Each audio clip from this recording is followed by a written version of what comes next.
Hey there everyone, thanks for tuning in. Thanks for watching. I just want to do a video um, to try and get caught up with my recent vinyl finds. I have so many of them. If you've been watching my last few videos, if you notice in the background, um, the shelves getting fuller and fuller, and I said I'm not going to do it all at once. I'm going to do a big handful. I'm not going to talk too much through them. Just kind of maybe briefly how or where I got them, whatever comes to mind. So I also want to mention where am I at? If you notice right here, there is a blank space. Some of you may or may not be aware that I am a John Fogerty CCR fan. If you haven't noticed, I've seen John Fogerty several times, and his voice is, I mean, he is, what is he, 77, 78 now? His voice is better now. I mean, it's just amazing. But anyway, my wife calls it my man crush. I don't care. So I just love his music. I love CCR, you know, and I had an opportunity to get an album cover signed. I did not do it myself. I also did not buy this online, hence eBay or any other online auction. This was hand signed. It's absolutely 100% authentic. The quick story behind it is I am a regular at the particular record store, Sunset Records in Somerset, Massachusetts. If you're ever in the area, I highly recommend it. He's got one store. He's one guy, and unfortunately, he just lost his father. But anyway, super nice guy. His name is Bob Boyer. Like I said, if anybody is in the area, I highly recommend if you're driving through Rhode Island or you end up in Somerset, Mass. I highly recommend going there. It's a small store, but it's a tight store. He's got some really good stuff, and the cool thing is you buy 3 records and you get the 4th for free. I don't know of any other store that does that. So anyhow, I am a regular there, and a few years back, I honestly can't remember what year it was. 2012. Well, it was a few years ago. I had gone in, just randomly went in, and Bob, he does a local cable show. He had informed me, knowing that I was a CCR fan, informed me that he was going to do an interview with Stu Cook and Doug Clifford. And he was like, do you have anything you want me to sign? And I don't even think he was done saying that, and I had run out the door to run home, and I brought back an album cover. I was debating on getting, I actually have one that doesn't have the Susie Q blurb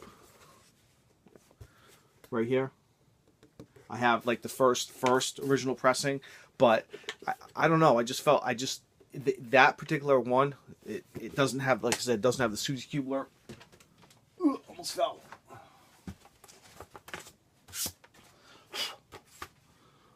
The first original pressing, kind of weird, like that. And I don't know. I felt kind of weird giving it. I was afraid that if it got lost, I would never find one again. So I got this one done by Stu Cook and Doug Clifford.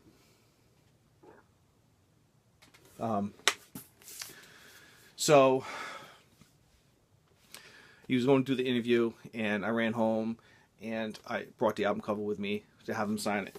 And the funny thing is, you have Doug Clifford signed it, Doug Cosmo Clifford, known as Cosmo, and Stu Cook signs it, CCR, meaning Creedence Clearwater Revisited, which is their little spin-off of CCR, the Creedence Clearwater Revival.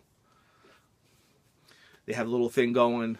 As far as I understand, they don't really do new music. They just play CCR songs, which John Fogerty really is the one that is keeping the name alive. Their new singer, I have no ambition of going to see them. The new singer isn't really any good, but that's just my opinion. But this part of the video is actually going on much longer than I anticipated. I just wanted to kind of show that.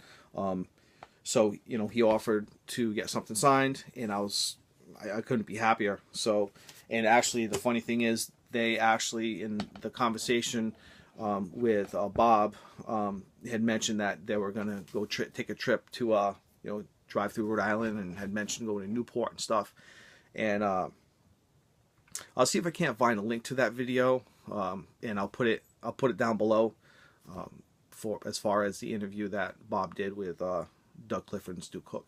So on the back of this, I wrote Creedence Clearwater Revival 1968 debut album was hand signed with a black Sharpie marker, lower right quadrant of front cover, on the date of August 18th, 2012, at the Cape Cod Melody Tent by Stu Cook, bass player Doug Cosmo Clifford, drums. During an interview at the above venue mentioned, Doug Clifford is quoted as saying, "I'm going to spend a couple of days in Newport." He was referring to Newport, Rhode Island. So that's August 18th, 2012. So I did not have the opportunity to meet him, but anyway, maybe next time. I'd asked Bob if I could tail along and maybe be an assistant of some kind, but sort of everything was already set in motion. He had his clearance to go backstage, and it just wasn't going to work out. But oh well. This went on 6 minutes and 43 seconds, longer than I expected. I apologize, but when you're given the opportunity to talk about CCR or anything like that, I will certainly take advantage. I have posters and publicity photos, but one thing at a time. So let's start with the vinyl finds. I am going to start with Fame. Originally a movie, turned out to be quite a hit television show, and one of my favorite singers, one of my favorite actors, who's actually a cellist, Laurie Singer. I think she's awesome, but she was in the TV show. Okay. This is Times Square. Gatefold. I'm not going to open all gatefolds because it's going to take too long. Ugh, nose is itchy. This is Annie musical. And this has been so many times, but there's the cast. There you go. Mary Martin, Peter Pan.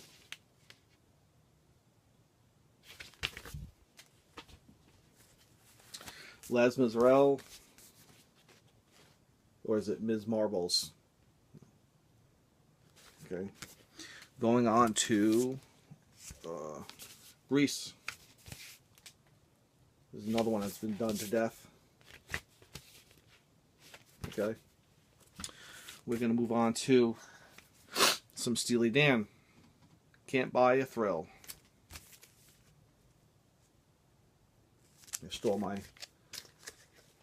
So I store them. Safest way to do it. Okay, I'm happy to get that. I paid $1. I think I paid $1 for these. If not, maybe less. But Steely Dan, can't go wrong with Steely Dan. Adam and the Ants. I'm honestly, I can't say I'm a fan.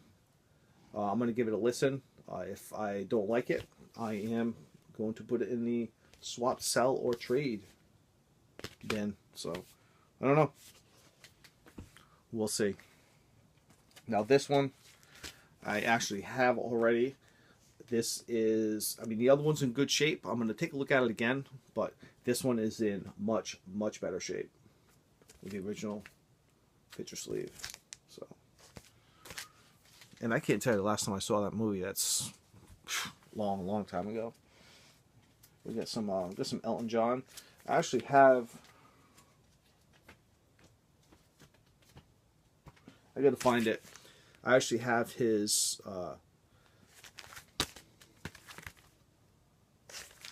I have his. I believe it's his self-titled, his debut album.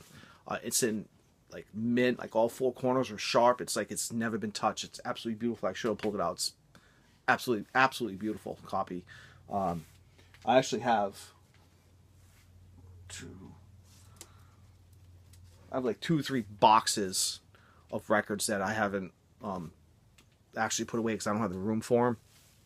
And I have 3 boxes of soundtracks, comedy albums, compilation albums. But I just limit to my room, so I kind of have to use my space the best I can. So anyway, this one's Cat Stevens. I've actually never seen this one. I was happy to get it. I have not listened to it either. And these covers are so new. You can see this, the plastic cover is so new that you can see it split right down the center where they fold. Anyway, I just got these bagged up is what I'm trying to say. Here's Jerry Rafferty. Yeah, Jerry Rafferty. Got another Jerry Rafferty.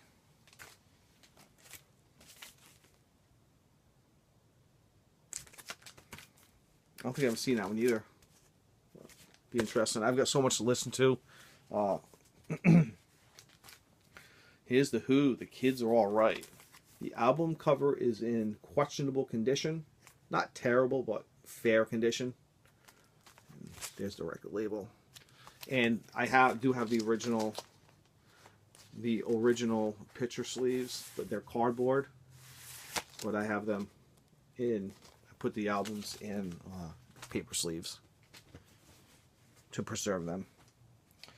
Here is 10cc. Deceptive Benz.